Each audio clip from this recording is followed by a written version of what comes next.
श्रीराम समर्थ श्रीराम। शुका सारिखे पूर्ण वैराग्य जाचे, वशिष्ठा परी ज्ञान योगेश्वराचे। कवी वाल्मिका सारिखा मान्य ऐसा, नमस्कार माझा सद्गुरु रामदासा। मला वाटते अंतरित्वा वसावे, तुझ्या दासबोधासी त्वा बोध व्हावे। अपत्यापरी पाववी प्रेमग्रासा, महाराज या सद्गुरु रामदासा। जय जय रघुवीर समर्थ, सब संतन की जय। भारत माता की जय। श्रोता वक्ता श्रीराम समर्थ श्रीराम। उपस्थित सर्व साधक बंधू आणि भगिनींनो, आपण कालपर्यंत तमोगुण आणि रजगुण आपण पाहिलेला आहे। पहिल्यांदा आपण रजगुण पाहिला आणि नंतर तमोगुणाचा विचार केला।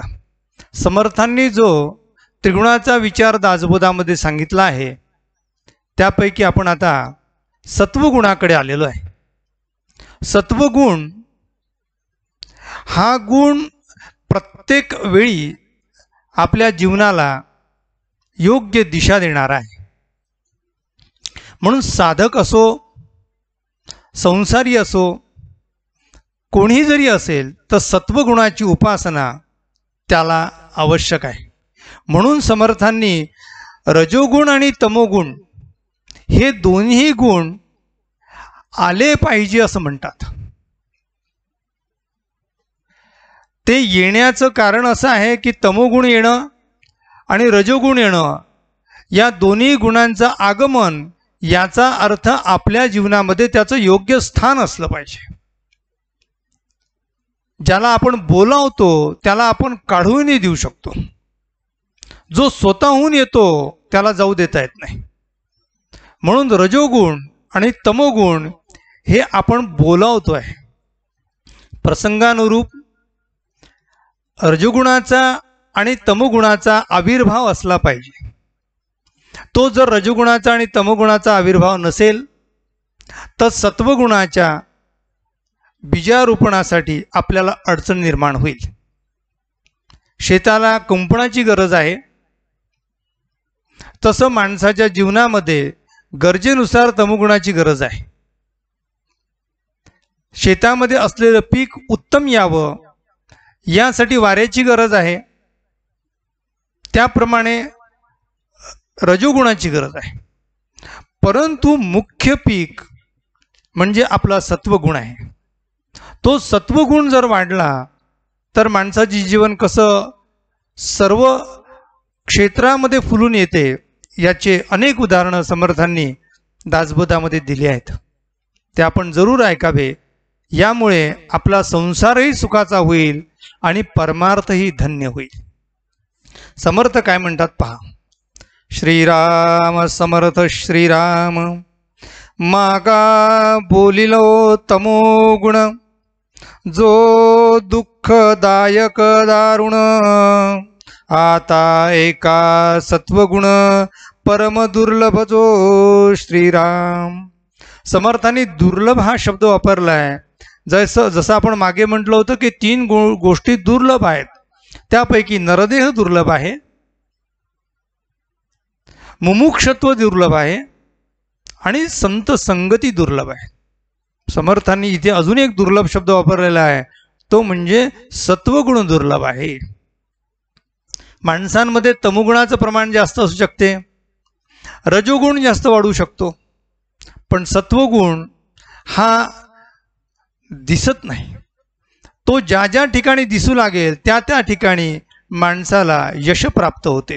म्हणून तो दुर्लभ आहे आणि तो परम आहे, मुख्य आहे, तो आपण ऐकला पाहिजे। समर्थ म्हणतात श्रीराम समर्थ श्रीराम। भजनाचा आधार, जो भजनाचा आधार, जो योगियांचा थार, जो निरसी संसार, दुःख मूळ जो श्रीराम. आपला संसार हा मुळामध्ये दुःख आहे. संसार सुखाचा आहे हे फार कमी पाहायलाच मिळत नाही. म्हणून तर समर्थांनी म्हटलं आहे, जगी सर्व सुखी असा कोण आहे. प्रत्येक माणसाला कोणतं ना कोणतं दुःख आहे. मग ते कोणाला कोणतं असेल ते सांगता येत नाही. सायकलवाल्याकडे पाहून पायी चालणारा दुःखी असतो की त्याला सायकलवर जाता येते.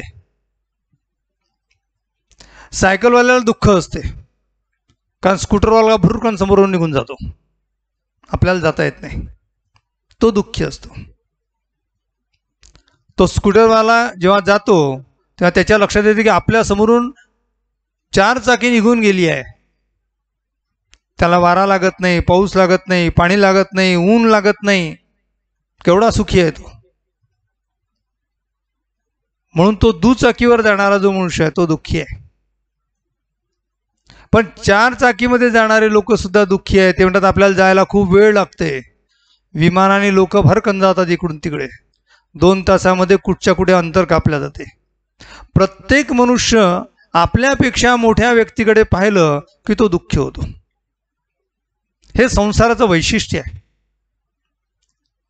ज्याचं लग्न झालेलं आहे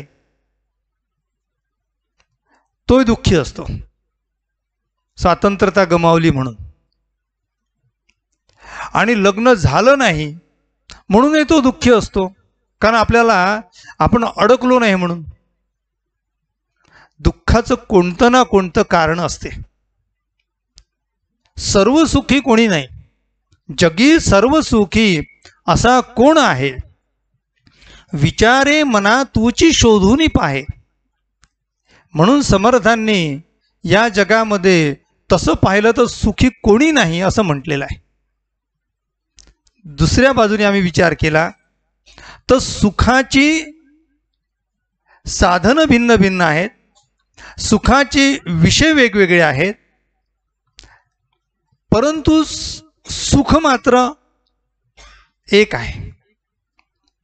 ते सुख कोणतं तर आपल्या जीवाला शिवत्व प्राप्त होणे हे खरं सुख आहे. जोपर्यंत ते प्राप्त होत नाही तोपर्यंत मनुष्य त्या मासोळीसारखा तळमळत राहतो. याच्यात सुख आहे का, त्याच्यात सुख आहे का, त्याच्यात सुख आहे का, सगळं करून पाहतो आणि शेवटी तो म्हणतो सगळं करून झालं पण सुख काही भेटलं नाही. हो, सुखाची लालसा म्हणून सुखाच्या मागे धावतो मनुष्य. ते उदाहरण तुम्हाला माहित आहे. ते हरिण उन्हाळ्याच्या दिवसामध्ये त्या पाण्यासाठी त्या मृगजळाच्या मागे धावते, पण त्याला पाणी मिळत नाही. ते धावत राहते धावत राहते धावत राहते, सुख त्याला मिळत नाही, पाणी त्याला मिळत नाही. तसा मनुष्य आहे. जन्मापासून तर देह ठेवेपर्यंत सुख सुख पाहता आहे, दुःख ठाकून आले. भजन सकल गेले, चित्त दुश्चित्त झाले. भ्रमित मन वळेना, भ्रमितच आहे ना. ही तर ते आकळेना, परम कठीण देही देह बुद्धी गळेना. म्हणून माणसाला सुख प्राप्त व्हावं, जर खरंच सुख हवं का तर समर्थ म्हणतात इहलोक आणि परलोक आपल्याला दोन्ही ठिकाणी जर सुख प्राप्त करायचं असेल तर आपल्याला सद्गुणांची उपासना करावी लागेल, सत्वगुण अंगीकारावा लागेल. तो सत्वगुण जर अंगीकारला तर आपल्या जीवनामध्ये सुख प्राप्त होईल. आणि म्हणून समर्थ पुढे म्हणतात जेणे होये उत्तम गती, मार्ग फुटे भगवंती. जेणे पाविजे मुक्ती, सायुज्यता ते श्रीराम. जो भक्तांचा कोवसा, जो भवार्णवीचा भरवसा, मोक्ष लक्ष्मीची दशा, तो सत्वगुण श्रीराम. समर्थांनी सत्वगुण कशाला म्हटलेला आहे की जो भक्तांचा कोवस आहे, याचा अर्थ रक्षक आहे, त्याचा तो आधार आहे. भक्तांचा आधार काय आहे? तर भक्तांचा आधार, भक्तांचा रक्षक सत्वगुण आहे. त्या सत्वगुणाच्या आधारानेच आम्ही या भवार्णवीला पार करू शकू. दोन शब्द आले आहे, भव आणि अर्णव. अर्णव या शब्दाचा अर्थ सागर असा होतो. आपण पसायदानामध्ये तो शब्द वापरलेला आहे, बोलिते जे अर्णव पियुषांचे. अर्णव म्हणजे सागर, समुद्र, साठा, संग्रह. या भवाचा जो सागर आहे, हा पार होण्यासाठी आम्हाला कशाची गरज आहे? तर समर्थ म्हणतात, मोक्ष लक्ष्मीची जी दशा, दशा म्हणजे चिन्ह,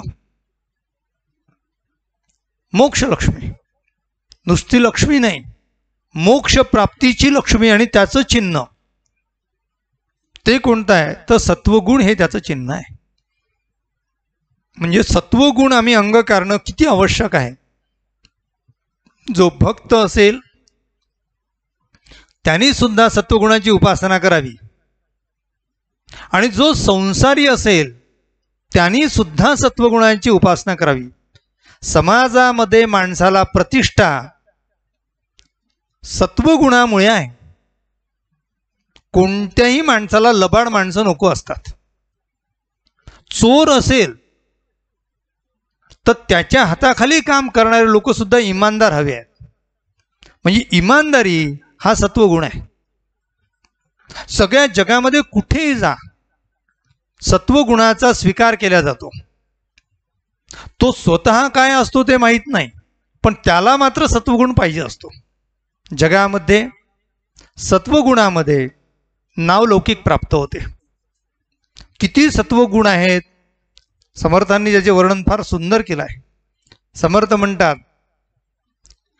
जो परमार्थाचे मंडन, जो महंताचे भूषण, रजतमाचे निरसन, जयाचे होये श्रीराम. ज्याच्यामुळे आपल्या परमार्थाचं मंडन होते, याचा अर्थ पोषण होते. परमार्थ खऱ्या अर्थाने जो दुणावतो म्हणजे दुप्पट होतो, तो कोणामुळे होतो? तर तो सत्वगुणामुळे होतो. तो रजगुणामुळे होणार नाही, तो तमोगुणामुळे होणार नाही, तो सत्वगुणामुळे होईल. म्हणून समर्थ म्हणतात, महंतांचे सुद्धा अलंकार, भूषण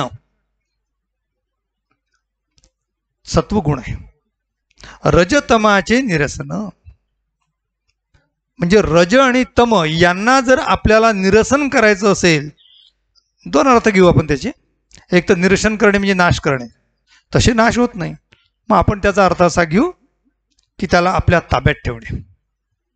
रजाला आणि तमाला आपल्या कंट्रोलमध्ये ठेवायचं असेल, त्याला योग्य, खरंच आहे, रज, तम आणि सत्व हे तिन्ही गुण जो उत्तम प्रकारे प्रसंग पाहून वापरेल तो यशस्वी पुरुष होतो.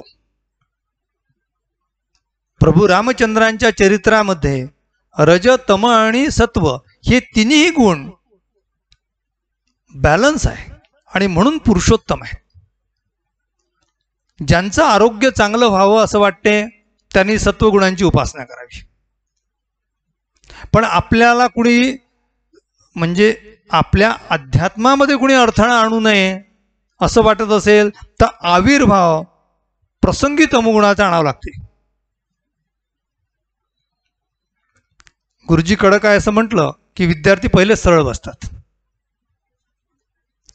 आणि गुरुजी सत्वगुणी आहे बाबा, काही त्रास देत नाही असं म्हटलं की ते मुलं वर्गामध्ये गोलगोल गोलगोल फिरतात. प्रसंग पाहून वर्तावे विवेकी पुरुषी या शब्दाचा अर्थ काय? प्रसंग पाहून वर्तवणे, याचा अर्थ रज तम आणि सत्व योग्य ठिकाणी ते पेरल्या जाणे. कुठे तो रजगुण पाहिजे, कुठे तमोगुण पाहिजे आणि कुठे सत्वगुणाची आपल्याला भरणा पाहिजे ते आपल्याला कळलं पाहिजे. म्हणून मी मगाही म्हटलं की सत्वगुण हा स्थायी भाव आहे. रजोगुण आणि तमोगुण हा आम्ही आणलेला आहे, प्रसंगी आणलेला आहे. रजोगुणामध्ये शुद्ध रजगुणाचा पुरस्कार समर्थांनी आणि स्वामी विवेकानंदांनी केलेला आहे. मागच्या आपण प्रवचनात शुद्ध रजगुण म्हणजे काय पाहिलाय. शबल आणि शुद्ध. शबलामध्ये पूर्ण संसारी आहे, तो मापी घातिले शरीर, तो शबल आहे. पण संसार सांभाळून जो परमार्थ करतो त्याला आपण शुद्ध रजगुणी म्हटलेला आहे. पण शुद्ध रजगुण समर्थांनी आणि विवेकानंदांनी त्याचा पुरस्कार केलेला आहे. म्हणून कसंही राहू नका, तसं मुळामध्ये परमेश्वर सगळीत्र सर्वत्र असल्यामुळे आणि आपणही परमेश्वर रूप असल्यामुळे कसंही राहिलं तर काही हरकत नाही. पण आम्ही जर संसारात आलो आहोत, जर संसारात आम्ही पडलोच आहोत, संसार हा खरा आहे असं वाटू लागले आपल्याला, तर आम्ही संसाराबरोबर त्यामध्ये गरजेनुसार रजोगुण आणि तमोगुण गरजेचा आहे. गरजेनुसार मीठ ज्याप्रमाणे वापरले जाते त्याप्रमाणे तेवढाच. पण सत्वगुण त्याचा स्थायी भाव आहे. म्हणून समर्थांनी सत्वगुण हे खरं खाद्य आहे. जसं एखाद्या पहिलवानाला जे मुख्य खाद्य दिले जाते आणि त्याने तो पुष्ट होतो, बदाम, खारीक, काजू, किसमिस, दूध, पौष्टिक सगळा आहार हे त्याचं मुख्य खाद्य आहे. पण रस्त्यावरची भेळपुरी, चमचमीत काही खाणं हे त्याचं खाद्य नाही आहे. पण रुची पालट म्हणून तो कधी घेतो, पण त्याचं मुख्य खाद्य ते आहे. त्याप्रमाणे साधकाचं मुख्य खाद्य काय आहे, मुख्य उपासना कशाची आहे, तर ती मुख्य उपासना त्याची सत्वगुणाची आहे. कारण सत्वगुण म्हणजे सात्विकता आणि सत्वगुणच म्हणजे पारमार्थिक. आम्हाला पारमार्थिक व्हायचं आहे, परमार्थ करायचा आहे, संसाराचं नाटक करायचं आहे आणि परमार्थ करायचा आहे. लोक दोन्ही करतात पण उलटा पालट करतात. पूर्णपणे नाटक करतात परमार्थाचं आणि मनापासून संसार करतात. परमार्थाचं नाटक नसावं म्हणून स्वामी विवेकानंदांचे गुरु रामकृष्ण परमहंस असं म्हणत असत की संसार हा दाईसारखा करावा आणि परमार्थ हा आईसारखा करावा. आई ज्याप्रमाणे मुलावर प्रेम करते, आपला वात्सल्य भाव दाखवते, मुलाचं संगोपन करते, तो वर्धिष्णू झाला पाहिजे याची काळजी घेते, त्याप्रमाणे आम्ही परमार्थ वाढवला पाहिजे.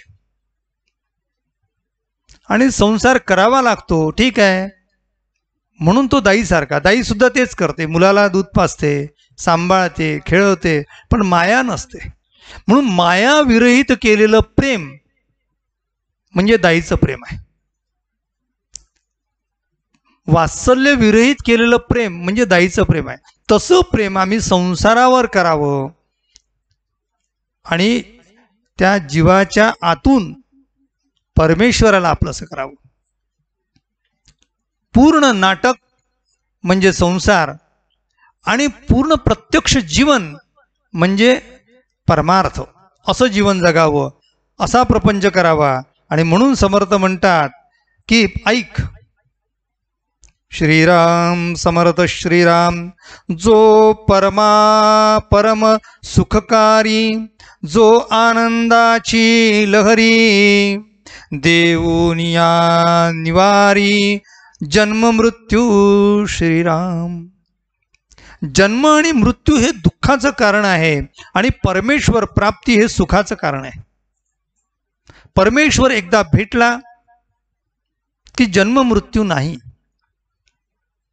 ज्या माणसाच्या सगळ्या वासना संपल्या तो मुक्त आहे. मग वासना मुक्त होण्यासाठी, वासना संपण्यासाठी एक वासना असली पाहिजे, एक सुख असलं पाहिजे. बहुसुख असले की हे करू की ते करू असं वाटते. संसारामध्ये तसंच आहे. दृष्टांत कथा आहे का, फार सुंदर आहे. असं आहे की सुख सगळ्यांना हवं, बरोबर आहे, पण एकच सुख संतांना हवं, पारमार्थिक लोकांना हवं, सत्पुरुषांना हवं आणि साधकांना हवं, म्हणजे तुम्हाला हवं, आम्हाला हवं. त्यासाठी कथा सांगतो. एका शाळेमध्ये शाळा तपासणी करण्यासाठी एक अधिकारी आले. ते ऑफिसमध्ये चहा पाणी घेण्याच्या पहिले ते एका वर्गात गेले.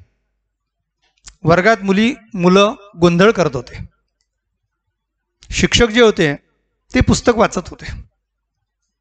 हा सगळा गोंधळ पाहून जसे ते अधिकाऱ्याने प्रवेश केला तसे मुलं स्तब्ध झाली, शांत झाली. अधिकाऱ्यांनी प्रश्न विचारला, मुलांनो, तुम्हाला सगळ्यांना एक प्रश्न विचारतो. मला तुम्ही सांगा की गणितामध्ये तुम्ही किती पाढे पाठ केलेले आहेत? तुम्ही पाढे किती पाठ केलेले सांगा. मुलं म्हणाले, पाढे किती सांगावे? 10 पर्यंत पाठ केले. छान. एका मुलाला उभं केलं. सांग बेटा, सात्विक किती? तो म्हणाला, सात्विक 10. दुसऱ्या मुलाला विचारल्याने, तू सांग रे म्हणे. तो म्हणे, सात्विक 50. तू सांग. तो म्हणे, सात्विक 100. ज्याला विचारावं तो प्रत्येक मुलगा वेगवेगळे उत्तर देत होता. शेवटी त्या अधिकाऱ्याने तिथे काय शेरा मारायचा तो मारला आणि दुसऱ्या वर्गात ते गेले. दुसऱ्या वर्गात मुलं अभ्यास करत होते, शिक्षक शिकवत होते. त्या वर्गामध्ये मुलांना पुन्हा विचारलं, मुलांनो, पाढे कितपर्यंत पाठ आहे? म्हणे, आमचे 20 पर्यंत पाठ आहे. म्हणे, ठीक आहे म्हणे, तुमची 20 पर्यंत पाठ आहे ना, पण मी तुम्हाला एक प्रश्न विचारतो. नौत्रिक किती होतात? मागच्या मुलाला विचारलं, सगळ्यात मागे बसलेला, बॅक बेंच. त्या मुलाने सांगितलं, 9त्रिक 27. समोरच्या मुलाला विचारलं, म्हणे किती होतात 9त्रिक? तो म्हणे 27. तिसऱ्याला विचारलं, किती होतात? 9त्रिक 27. प्रत्येक वर्गातील 50 पैकी 50 मुलांनी 9त्रिक 27च सांगितलं. पहिला वर्ग संसारी लोकांचा आहे. प्रत्येकाचं उत्तर भिन्न, म्हणजे प्रत्येकाचं सुख भिन्न. कोणाला वाटते की आपल्याला चांगलं घर मिळालं म्हणजे सुखी होऊ. कोणाला वाटते की आपल्याला चांगली नोकरी मिळाली म्हणजे आपण सुखी होऊ. कोणाला वाटते आपल्याला चांगली छोकरी मिळाली म्हणजे आपण सुखी होऊ. कोणाला वाटते आपल्याला गाडी मिळाली म्हणजे आम्ही सुखी होऊ. प्रत्येकाचे सुखाची भिन्नता आहे, सगळ्याचे वेगवेगळे सुखाची कल्पना आहे. पण कोणाचंही उत्तर बरोबर नाही आहे. सगळे चुकलेले आहेत. कारण सुख त्यामध्ये शोधतो आहे, पण त्यात सुख नाही आहे. म्हणून मग म्हटलं की सुख सगळ्यांना हवं आहे, पण सुखाचे विषय भिन्न आहेत. आणि सुखाचे विषय भिन्न असल्यामुळे त्यांची उत्तरही चुकलेली आहेत. पण दुसरा जो वर्ग आहे तो साधकांचा वर्ग आहे, साधू संतांचा वर्ग आहे, आध्यात्मिक माणसांचा वर्ग आहे. सगळ्यांच्या सुखाची एकच व्याख्या आहे. सर्व सुखासी आगरू. कोण आहे सर्व सुखासी आगरू? बाप रखुमा देवी वरू. एकच फक्त सगळ्यांचं सुख आहे की परमेश्वर हेच एक सुखाचं आमचं साधन आहे, दुसरं नाही. आणि म्हणून सर्वांना एकच सुख हवं आहे आणि ते म्हणजे परमेश्वर पाहिजे. म्हणून समर्थ म्हणतात की ज्या माणसाला संसारात रमावंसं वाटते तो मनुष्य कधीही सुखी होणार नाही. संसार मुळात दुःख आहे. संसार संगे सुख जाहले, ऐसे देखिले ना ऐकिले, ऐसे जाणूनी अनहित केले, ते दुःखी होती स्वये. सांडूनी राम आनंद घन, किती आनंद आहे रामामध्ये, किती आनंद आहे. सांडूनी राम आनंद घन, ज्याचे मनी विषय चिंतन, तयासी कैसे समाधान लोलंगतासी. लोक विषय हे इंद्रियांच्या माध्यमातून पूर्ण करण्याचा विचार करतात आणि त्यामुळे त्यांच्या सुखाला कमतरता निर्माण होते. जे इंद्रियाच्या माध्यमातून सुखापर्यंत जाण्याची इच्छा करतात त्या माणसाला सुख मिळत नाही. ते क्षणिक सुख आहे. क्षणिक सुखाचे साथी सगळे क्षणिक आहे. बुंदीचा लाडू खात असताना जे सुख आहे ते खाल्ल्यावर सुख आहे का? बरं, एक लाडू खाताना जे सुख आहे ते 5 लाडू खाताना सुख आहे का? नाही आहे. एक गोष्ट लक्षात ठेवा, एक गोष्ट सतत त्या इंद्रियाला दिली तर त्याला त्यातही सुख वाटत नाही. म्हणजेच याचा अर्थ की त्याच्या मनाला त्यात सुख वाटत नाही. तर सुख एकच आहे आणि ते सर्वांचं सुख एकच आहे. आणि म्हणून संतांनी सर्व सुखाला परमेश्वर हेच एक सुख मानलेलं आहे. म्हणून आमचा संसार हा सुखरूप झाला पाहिजे यासाठी आपण सत्वगुणांची उपासना करावी. समर्थ म्हणतात सत्वगुणाची उपासनेने काय होते?